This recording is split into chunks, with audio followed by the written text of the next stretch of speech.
Nah, kali ini kita ingin menyoroti tentang adanya upaya-upaya propaganda yang memutarbalikan ayat dan hadis.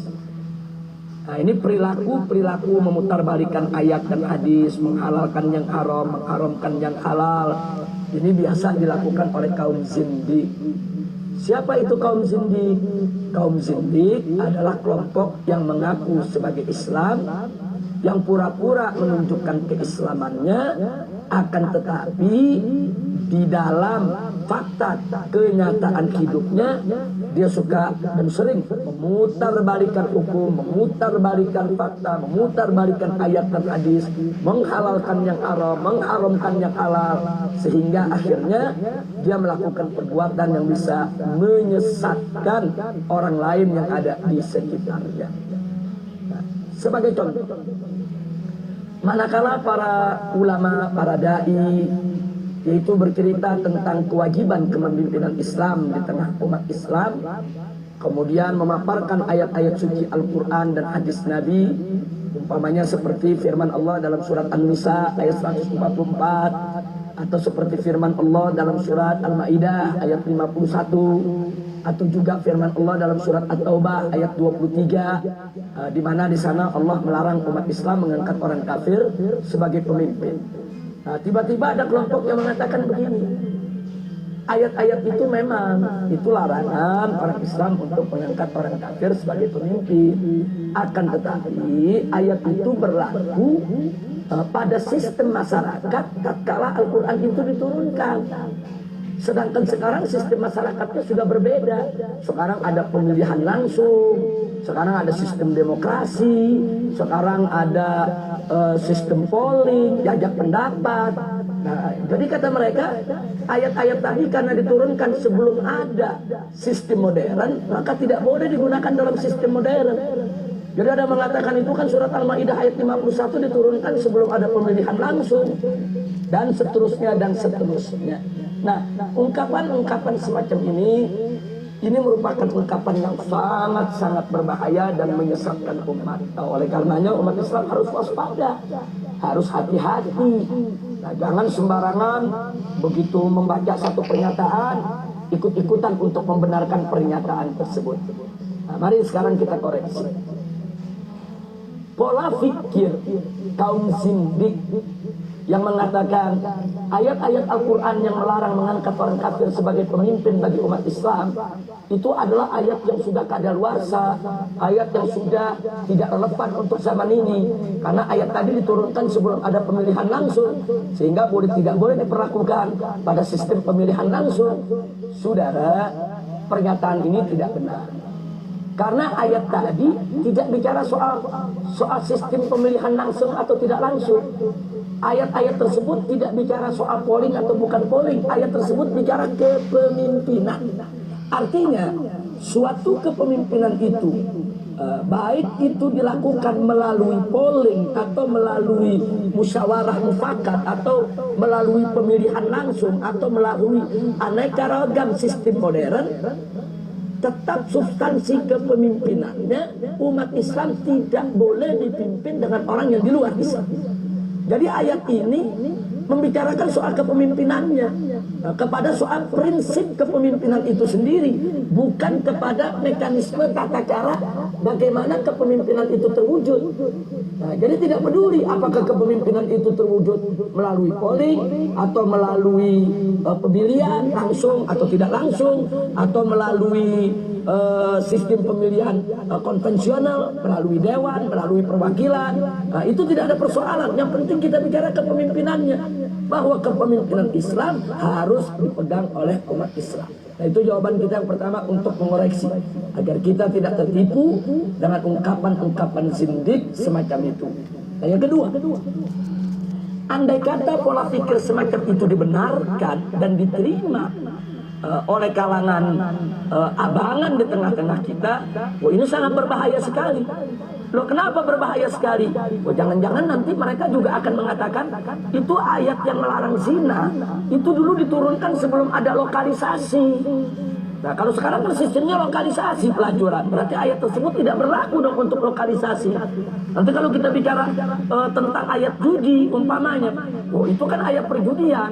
Itu dulu diturunkan, itu sebelum ada roulette. Nah, kalau sekarang kan sistem judinya kan modern, ada judi online, ada judi internet, ada judi sistem roulette, ada kasino. Nah, berarti ayat judi tadi tidak berlaku dong, karena ini kan perjudian sistem modern.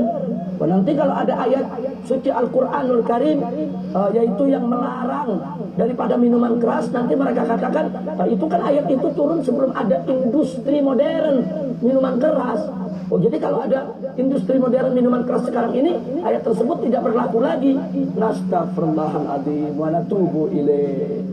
Ahibail kiram, tidak peduli sistem pelacurannya, tidak peduli tipe model pelacurannya, apakah pelacuran itu online, apakah langsung, apakah short time, apakah long time, apakah itu ada booking, yaitu lewat internet, lewat telepon dan lain sebagainya. Itu cuma soal cara, tapi soal inti perzinahannya ya haram. Karena Allah Subhanahu wa Ta'ala sudah mengharamkan perbuatan zina tersebut. Begitu juga khamr, saudara. Khamr itu sudah diharamkan oleh Allah Subhanahu wa Ta'ala. Tidak peduli apakah khamr itu dulu merupakan produksi rumah tangga, sekarang produksi industri modern. Apakah dulu itu dibuatnya dengan cara yang tradisional, sedangkan sekarang dibuatnya dengan cara modern. Tidak peduli dengan cara dan tidak peduli juga dengan nama. Pokoknya apapun yang memabukkan, yang menghilangkan akal, yang menghilangkan kesadaran, itu disebut khamr. Nabi mengatakan kullu muskirin khamrun. Dan kalau sudah disebut khamr, kata Nabi, wa kullu khamrin haramun. Dan setiap khamr itu hukumnya adalah haram, apapun namanya dan apapun bentuknya. Apakah khamr yang menghilangkan akal itu bentuknya cair, bentuknya bubuk, bentuknya tablet, atau bentuknya gas, atau bentuknya uap, tidak peduli. Selama dia menghilangkan akal, menghilangkan kesadaran, dia adalah khamr, diharamkan dalam Islam.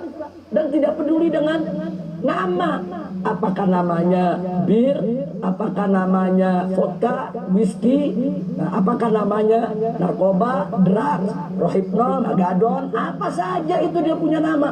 Atau kalau istilah anak-anak muda kita sekarang ada disebut pel BK, pel anjing dan lain sebagainya. Pokoknya kalau sudah menghilangkan akal, menghilangkan kesadaran, dia khamr dan dia diharamkan.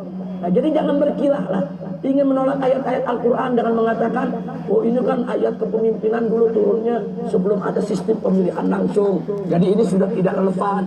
Oh ini ayat minuman keras dulu turunnya sebelum ada industri minuman keras, jadi sudah tidak relevan. Oh ini ayat judi dulu diturunkan, itu kan di zaman yang belum ada kasino, belum ada roulette, jadi sudah tidak relevan.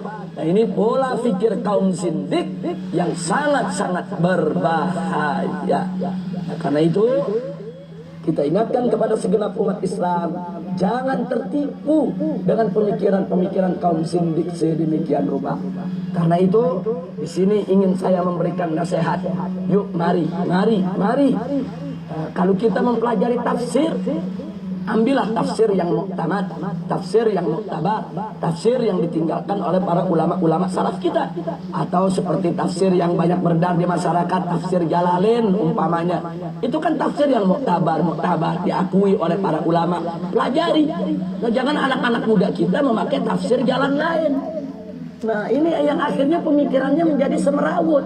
Dan kalau ingin belajar, cari guru yang jelas ilmunya, jelas akhlaknya. Belajar kepada syekh, belajar kepada mursyid, belajar kepada muallim, belajar kepada ustaz yang ilmunya jelas, akhlaknya jelas. Jangan belajarnya kepada syekh Google atau belajarnya kepada syekh YouTube. Ini kalau belajarnya kepada syekh Google, akhirnya ngawur pemahamannya kepada persoalan Islam.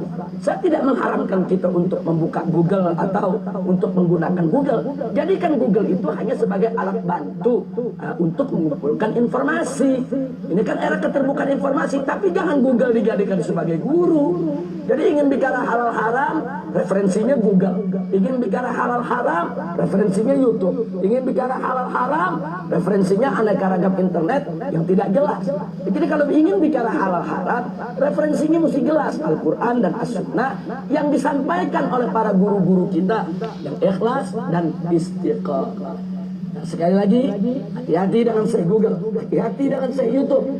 Cukup itu dijadikan alat bantu untuk mengumpulkan informasi, tapi dalam menuntut ilmu, cari guru yang beriman, guru yang bertakwa, guru yang berilmu, guru yang berakhlak, guru yang ilmu dan amalnya seiring sejalan, yang akidahnya lurus, syariatnya tegak, akhlaknya mulia. Semoga kita semua diberkahi oleh Allah Subhanahu wa taala. Akhirnya sekali lagi saya himbau, jangan tertipu dengan propaganda kaum sindik yang ingin memutarbalikan ayat dan hadis. Terima kasih atas perhatiannya. Semoga kita bertemu lagi pada kesempatan yang lain. Hadani Allah wa iyyakum ila siratal mustaqim. Assalamualaikum warahmatullahi wabarakatuh.